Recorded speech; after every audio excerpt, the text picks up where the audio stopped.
Hail and meshes, welcome to the world of Baldurs Gate 3. It's me, the Spot King, and in today's video I will show you super cool build for Wyll himself. And yeah, 69 sorcery points. It's not clickbait, guys. And let's build this awesome Warlock with Sorcerer multiclass that will very nicely suit Wyll. Wyll starts as Warlock, but you want to talk with skeleton guy and change your class as fast as possible. Starting class will be Sorcerer, and there is one really good reason for that. We will get Constitution proficiency, and it will be easier for us to keep our concentration. This Warlock build will focus on Eldritch Blast, so picking your first cantrips as Sorcerer is not too important. Still, you can pick some utility stuff like Minor Illusion, it's really useful. Melee cantrip, Shocking Grasp, useful too. You can have Firebolt just in case you need a spark, and Bone Chill if you want to inflict disadvantage on attack rolls against undead. Our subclass will be Draconic Bloodline. It gives additional hit points each level, and our starting armor is 13 if we're not wearing armor. And we won't wear armor, so that's a nice class to start.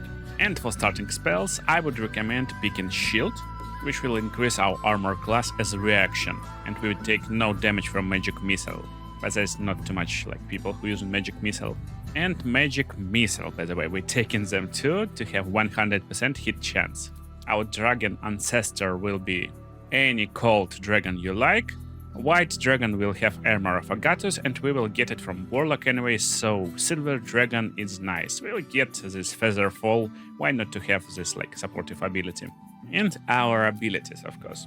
Main abilities will be Charisma and Constitution, of course.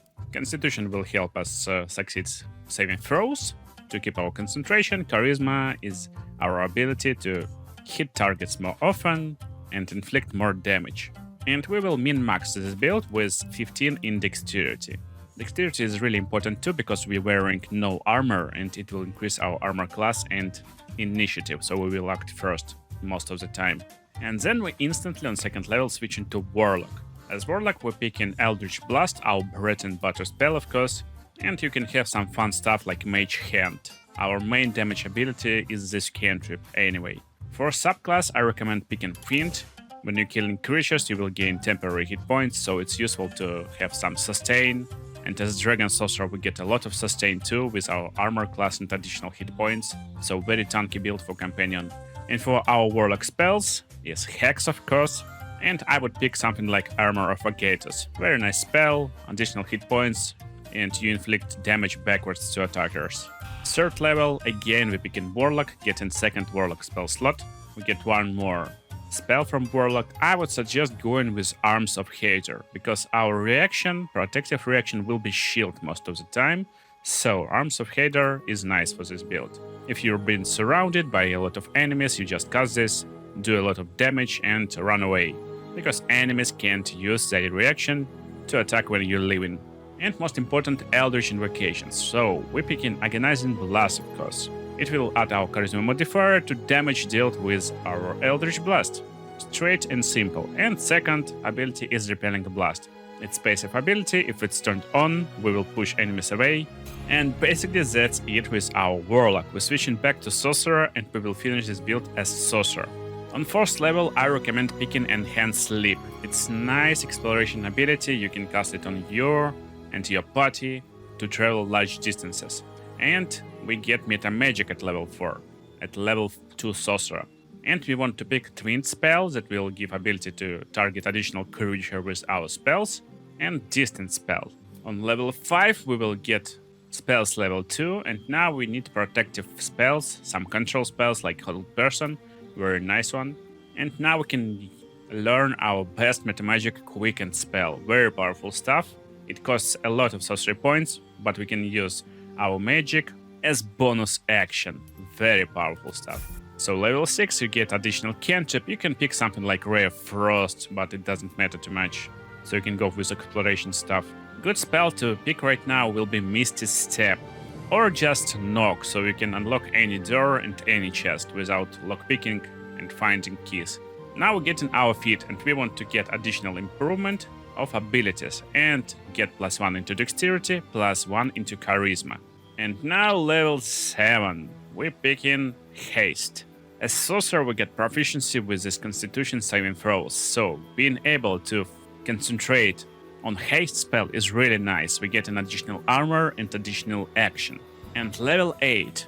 That's where a game starting to go into late game and a lot of enemies will have cool spells, cool powers. You will become a lot stronger. So now we can add our charisma modifier to damage of our dragon. And we picked Cold Dragon, so every cold spell will have additional damage with our charisma modifier. But right now we don't have a lot of ice spells. We still can pick something like Ice Knife, but it's not doing like too much damage in my opinion. Better on this level pick Counter Spell. Very nice and useful stuff, especially in late game. When someone trying to cast Fireball onto you, you just use Counter Spell and negotiate this spell. It will do like 0 damage and won't do anything. So you're just stopping the spell. Level 9, that's where we can get our Ice Storm, very nice spell of cold damage and bludgeoning damage, useful against undead, against constructs, against a lot of enemies, and we add in our charisma modifier to this damage, so it's a nice spell to have. Level 10, that's where we get additional spell, as always, as Sorcerer. So without spoiling anything, I would suggest to pick Daylight. If you don't have Cleric in your party who can cast this spell, it will help you a lot in like third act in some areas. But you still can like play without it and pick something like Knock or Ice Knife, depending on what you want to have. Another really honorable mention for this build is Greater Invisibility.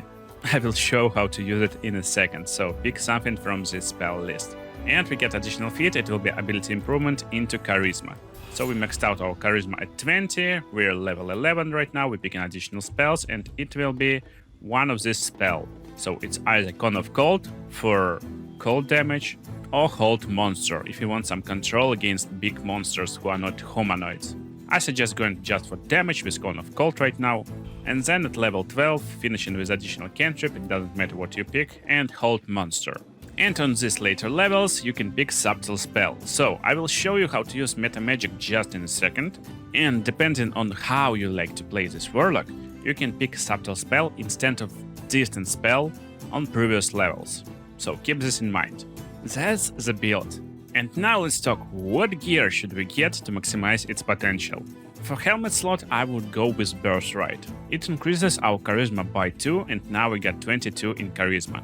So now our hit chance, our damage with Eldritch Blast, with ice spells a lot more powerful. Best cloak for any caster is Cloak of the Weave. Basically any gear that gives you +1 or even better bonus to spell save DC and spell attack rolls is best gear to have. So look for this Arcane Enchantment on your gear. Because our main bread and butter spell is Eldritch Blast, we will get Potent Rope. You need to complete a quest to get this rope, but it's definitely worth it. Your cantrips deal additional damage equal to your charisma modifier. So now basically we add in additional 12 damage to each Eldritch Blast. Additionally, this is giving us more armor class and temporary hit points at the start of our turn. So it's insane stuff for mages who don't want to be squishy. Then gloves. Again, you need to complete quests or steal these gloves, but it's really worth it. When you're casting a spell that requires an attack roll, you can take penalty and do additional 1d8 damage.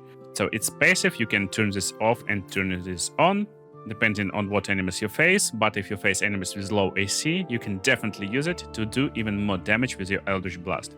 Boot slot is not too important, so you can keep some like mobility boots that will give you more AC, or just something like Nightwalkers with Misty Step.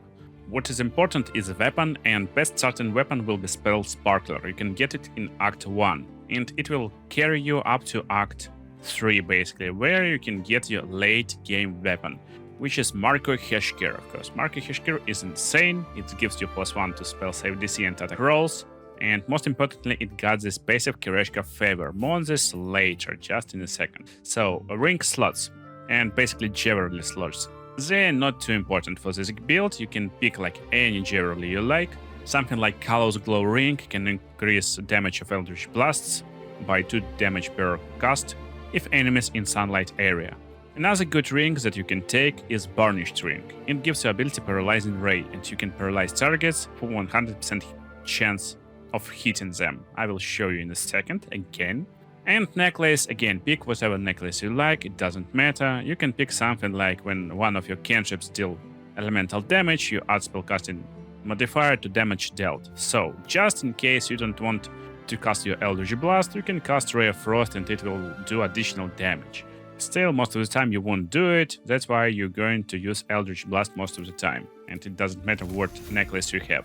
And last slot is really important too. You want Keturuk Shield. It's shield which giving you additional bonus to spell DC and attack rolls, so really important stuff. Now our final armor class is 19, which is pretty high, but even if enemies will hit us, we got additional hit points. Now let's talk how to play and all combos you can do with this class. And yeah, everyone here wants to know how I got a lot of sorcery points and why it feels like cheating. So all you need is Shield of Devotion. I don't know if it will be fixed in next patches or not, but right now it's working. It feels like cheating if you want to do it. It's really fun. So what you want to do, just equip Shield of Devotion. This gives you additional spell slot of level 1. Now use Create Sorcery Points as Sorcerer. So create sorcery points from level 1 spell slots. Do it as much as you like. Just create a lot of spell slots. Now you're out of spell slots of level 1, just unequip the shield, equip the shield, you get the spell slot back, and you can continue this loop forever, basically until you will be satisfied with your spell slots. So really fun loop if you want a lot of sorcery points for many reasons, and sorcery points is really useful. And then just don't forget to switch to Keturuk Shield, that's it. So even if it will be patched, you want to have as much sorcery points as possible. That's why you basically can discard all level 1 spell slots, even Warlock spell slots can be discarded, so just feel free to do it. Now in a fight you need to decide whether or not you want higher hit chance or higher damage. So hit chance below 65%, like on this guy with heavy, like high AC, I would say is not worth it, so definitely turn off Spell Might, and now you get 80% hit chance. It's far better trade-off. And before fight, you always want to do something like Armor of Argetus on yourself. You got high level spell slots from Sorcerer, so you can upcast it to level 5. Now we get additional 25 hit points, which is really crazy. And your basic like fight strategy will be to use Hex on enemy. It doesn't matter what Hex you choose, but most useful will be Hex and Strength hexes. Dexterity and Strength, yeah. So just cast it on your enemy. And now you're free to do Eldritch Blast. When you level up, you find not one Eldritch Blast, but 3 Eldritch Blasts. You can split them between different enemies or just fire all at one enemy. He will fly off this like ledge, stairs, and look at the damage. Damage is really insane. So we're doing 1d10 force damage for each blast, plus 6 charisma from our gear and Eldritch Invocation, so 12 is always a number, additional necrotic damage from our Hex, and 2 radiant from our ring. We do it 3 times, so just in one blast we can blast 68 HP enemy. And that's on Tactician difficulty, so on harder difficulty, highest HP enemies, by the way. And one more stuff that you can cast from the start of the day, or each short rest, basically. Kureshka Favor, it comes from Marka Hishkir, so this spell basically gives you ability to pick any type of damage you like. We're cold damage mage, so we can go for cold damage, but lightning bolts of doom is nice too. So what is given to you? It's given to you, first of all, ability to cast elemental resistance. With 1 sorcery point, as a sorcerer, you can get resistance to each damage type. And now when you're doing additional damage, basically any magic damage, you will inflict frost on enemies. So let's just inflict frost on him. And as you can see, he is encumbered with frost. With 3 Eldritch Blasts, we already got him into 6 turns remaining. When he will be at 7th turn, he needs to do Constitution saving throw. If he will fail this throw, he will become frozen. And he will become vulnerable to our Eldritch Blast damage. So let me just show you this stuff. He saved. Nice for him. But if he would be frozen, our next Eldritch Blast will do double damage. So don't forget to reapply Hex, not with new Hex, but with reapply Hex action. So it not uses any spell slot, and additionally as this Kureshka Favor, it gives you 2 high level spells without consuming any spell slot. But because we got proficiency with these constitution saving throws, it's nice to cast haste on ourselves on the start of the battle, or just before it. Now we got 2 actions and bonus action, so just calculate this damage. We got 3 Eldritch Blasts in 1 action. We got second action to make 3 more Eldritch Blasts. And then we can do Quicken Spell and use our Sorcery points, which we got a lot of Sorcery points, to cast Eldritch Blast as bonus action. That's crazy, actually. So focusing down targets never was easier. If you want to maximize potential of this build, you want to use Distance Spell.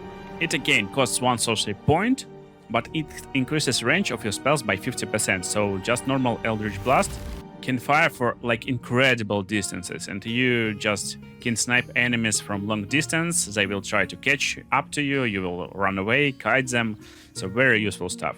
Another useful magic is Twin Spell, of course. You can cast different spells on different characters. So something like Hold Person, which can be casted on 1 person at a time, now can be casted on 2 persons. And most useful stuff is actually your Frost cantrip Ray of Frost, because you're doing additional damage with the spell. You can do 2 rays on 2 different targets, and it will do a lot of damage. As you can see, our damage is actually insane even with Frost cantrip with this build.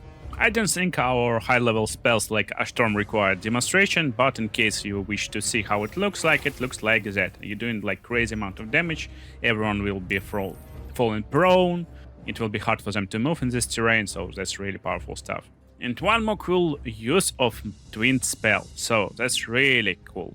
Don't forget we got this Burnished Ring, that's why I really recommend getting this.